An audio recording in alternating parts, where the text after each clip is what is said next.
ನಮ್ಮ ಹಿಂದಿನ ಸಂಚಿಕೆಯಲ್ಲಿ ಆರೋಗ್ಯ ರಕ್ಷಣೆ, ಮಾನಸಿಕ ನೆಮ್ಮದಿ ಬಗ್ಗೆ ಚಿಂತನೆ ಮಾಡ್ತಾಯಿತ್ತು. ಇಲ್ಲಿ ಪಂಚಸೂತ್ರಿ, ನಮ್ಮೆಲ್ಲ ಆರೋಗ್ಯ ಇರೋದು ನಮ್ಮ ಉದರ ಭಾಗದಲ್ಲಿ. ಹಲವು ಸಮಸ್ಯೆಗಳಿಗೆ ಮಲಬದ್ಧತೆಯೇ ಕಾರಣ. ಸೊ ಅದನ್ನು ಸುಧಾರಿಸಿದರೆ ಕೆಲಸ ಭಾಳ ಸರಳವಾಗುತ್ತೆ.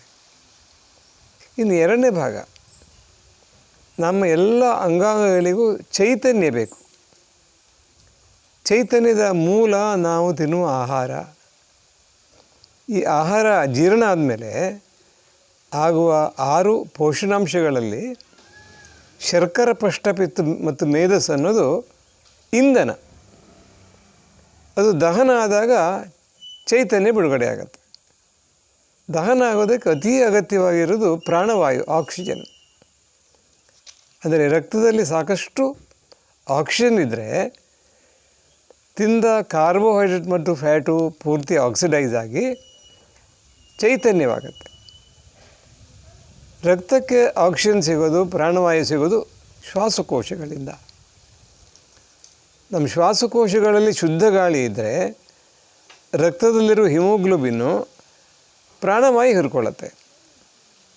ರಕ್ತದಲ್ಲಿ ಕಲ್ಮಶ ಗಾಳಿ ಇದ್ದರೆ ಹಿಮೋಗ್ಲೋಬಿನ್ ಹೀರಿಕೊಳ್ಳೋದು ಕಾರ್ಬನ್ ಡೈಆಕ್ಸೈಡ್. ತಮಗೆಲ್ಲ ತಿಳಿದ ಹಾಗೆ ಕಾರ್ಬನ್ ಡೈಆಕ್ಸೈಡ್ ಇರುವ ರಕ್ತ ಕೊಬ್ಬನ್ನು, ಮೇಧಸ್ಸನ್ನು ಚೈತನ್ಯವಾಗಿ ಪರಿವರ್ತಿಸಲಾರದು. ಸೊ ನಾವು ಮಾಡಬೇಕಾದ ಎರಡನೇ ಕೆಲಸ ಅಂದರೆ ಜೀರ್ಣಾಂಗದ ನಿರ್ಮಲೀಕರಣ. ಯೋಗದಲ್ಲಿ ಷಟ್ ಕ್ರಿಯೆಗಳಂತಿವೆ.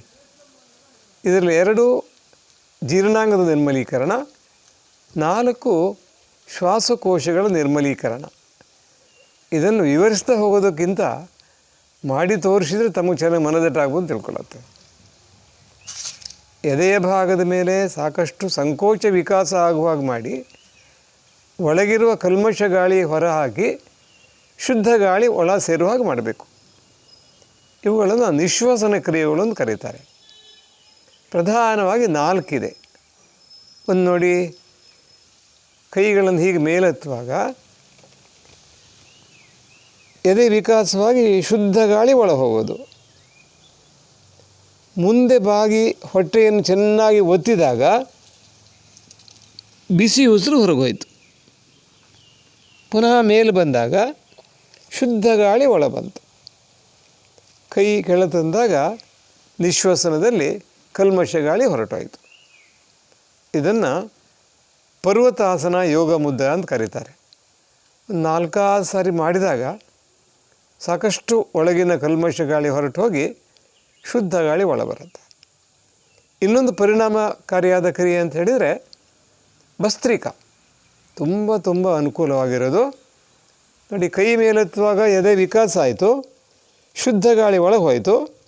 ಸ್ವಲ್ಪ ಬಲ ಪ್ರಯೋಗಿಸಿ ಕೆಳಗೆ ತಂದಾಗ ನೋಡಿ, ಉಚ್ಛ್ವಾಸ,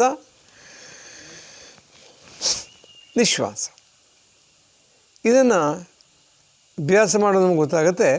ಕೈ ಮೇಲೆತ್ತುವಾಗ ನಾರ್ಮಲ್ ಬ್ರೀದಿಂಗಿಗಿಂತ 20 ಪಟ್ಟು ಶುದ್ಧ ಗಾಳಿ ಒಳಗೆ, ಕೆಳತರುವಾಗ ಒತ್ತಡ ಬಂದು ಕಲ್ಮಶ ಗಾಳಿ ಹೊರಗೆ ಹೋಗುತ್ತೆ.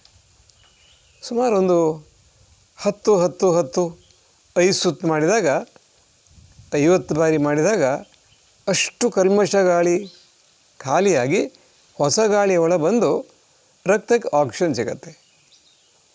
ಈ ಬಲೂನ್ ಒತ್ತಿ ಗಾಳಿ ಹೊರಗೆ ಹಾಕಿದಾಗೆ ಉದರ ಭಾಗಕ್ಕೆ ಮರ್ದನ ಕೊಟ್ಟು ಶ್ವಾಸಕೋಶವನ್ನು ಖಾಲಿ ಮಾಡುವ ಕ್ರಿಯೆ ದೌತಿ ಅಥವಾ ಮುಖ ದೌತಿ ಅಂತ ಕರೀತಾರೆ. ಭಾಳ ಸುಲಭ, ಭಾಳ ಪರಿಣಾಮಕಾರಿ. ಮುಷ್ಟಿ ತಗೊಂಡು ತೊಡೆ ಕಿಬ್ಬೊಟ್ಟೆ ಮಧ್ಯೆ ಇಟ್ಟು ಬಾಯಿ ತೆರೆದು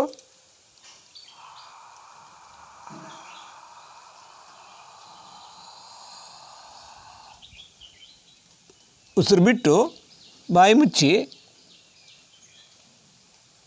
ಮೂಗಿನ ಮೂಲಕ ಶ್ವಾಸ ತಗೋತಾ ಹೊರಬರೋದು. ಮುಂದೆ ಬಾಗಿದಾಗ ಸಹಜ ಉಸಿರಾಟದ 50 ಪಟ್ಟು ಕಲ್ಮಶ ಗಾಳಿ ಹೊರಗೆ ಹೋಗುತ್ತೆ. ಮೇಲೆ ಬರೋ ಅಷ್ಟೇ ಶುದ್ಧ ಗಾಳಿ ಒಳ ಹೋಗುತ್ತೆ. ಇದನ್ನೊಂದು 10 ರಿಂದ 20 ಸುತ್ತು ಮಾಡಿದಾಗ ತುಂಬ ಪ್ರಯೋಜನಕಾರಿ. ತಾವು ಯೋಗ ಗುರು ಬಾಬಾ ರಾಮ್ ಅವರನ್ನು ಕೇಳಿರ್ಬೋದು. ಅವರ 8 ಉಸಿರಾಟದ ಕ್ರಿಯೆಗಳಲ್ಲಿ ಕಪಾಲಭಾತಿ ಅನ್ನೋದು ಅತ್ಯಂತ ಪರಿಣಾಮಕಾರಿಯಾಗಿರೋದು. ಬಹಳ ಸರಳ, ಬಹಳ ಪರಿಣಾಮಕಾರಿ. ನಾಭಿಯ ಕೆಳಭಾಗವನ್ನು ಒಳಗೆಳ್ಕೋತ ಶ್ವಾಸಕೋಶದ ಮೇಲೆ ಒತ್ತಡ ಕೊಟ್ಟು ಕಲ್ಮಶ ಗಾಳಿ ಹೊರಗೆ ಹಾಕೋದು. ನೋಡಿ, ಈ ತರಹ ಹೀಗೆ 45 ಡಿಗ್ರಿ ಮುಂದೆ ಬಾಗಿದರೆ ಎದೆ ಮೇಲೆ ಒತ್ತಡ ಬರೋದಿಲ್ಲ. ಉದರ ಭಾಗ ಸಾಕಷ್ಟು ಸ್ಥಿತಿಸ್ಥಾಪಕತ್ವ ಇಲ್ಲದೆ ಇರೋದರಿಂದ ಪ್ರಾರಂಭ ಮಾಡುವಾಗ ಸಣ್ಣದಾಗಿ ಬಾಯಿ ತೆರೆದು ಶ್ವಾನಶ್ವಸನ ಮಾಡಿದರೆ ನಮ್ಮ ಪ್ರಯತ್ನ ಇಲ್ಲದೇ ಈ ಕ್ರಿಯೆ ಚೆನ್ನಾಗಿ ನಡೆಯುತ್ತೆ. ನೋಡಿ, ಇಷ್ಟೇ ಸುಲಭ ನೋಡಿ.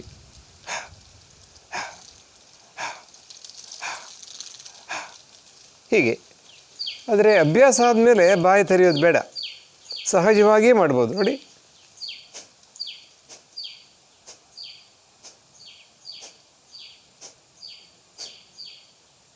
ಹಾಗೆ ಮೇಲೆ ಬಂದಾಗ ಹೊರಬರೋಕೆ ಉಸಿರೇ ಇರೋದಿಲ್ಲ, ತಂಪು ಶುದ್ಧ ಗಾಳಿ ಒಳಗೆ ಹೋಗ್ತಾ ಇರುತ್ತೆ. ಕಪಾಲ ಅಂದರೆ ಹಣೆ ಮತ್ತು ಕೆನ್ನೆ ಭಾಗ. ತಂಪು ಗಾಳಿ ಒಳಗೆ ಹೋಗುವಾಗ ಈ ಭಾಗದಲ್ಲಿ ಆಗುವ ಹಿತ ಅನುಭವ ಇದೆಯಲ್ಲ, ಅದೇ ಕಪಾಲ ಭಾತಿ. ಈ 4 ನಿಶ್ವಸನ ಕ್ರಿಯೆಗಳನ್ನು, ಎಕ್ಸ್ಕ್ರಿಟರಿ ಎಕ್ಸಸೈಸನ್ನು ಚೆನ್ನಾಗಿ ಅಭ್ಯಾಸ ಮಾಡಿದಾಗ ಸಾಕಷ್ಟು ಶ್ವಾಸಕೋಶದ ನಿರ್ಮಲೀಕರಣವಾಗಿ ರಕ್ತಕ್ಕೆ ಬೇಕಾದಷ್ಟು ಪ್ರಾಣವಾಯು ಸಿಗತ್ತೆ. ಪ್ರಾಣಾಯು ಹೆಚ್ಚಾದಾಗೆ ಚೈತನ್ಯದ ಪ್ರಮಾಣ ಜಾಸ್ತಿ ಆಗ್ತಾ ಬರುತ್ತೆ. ಹಾಗೆ ಮುಂದೆ ಇತರ ಅಂಶಗಳನ್ನು ಗಮನಿಸೋಣ. ಧನ್ಯವಾದ.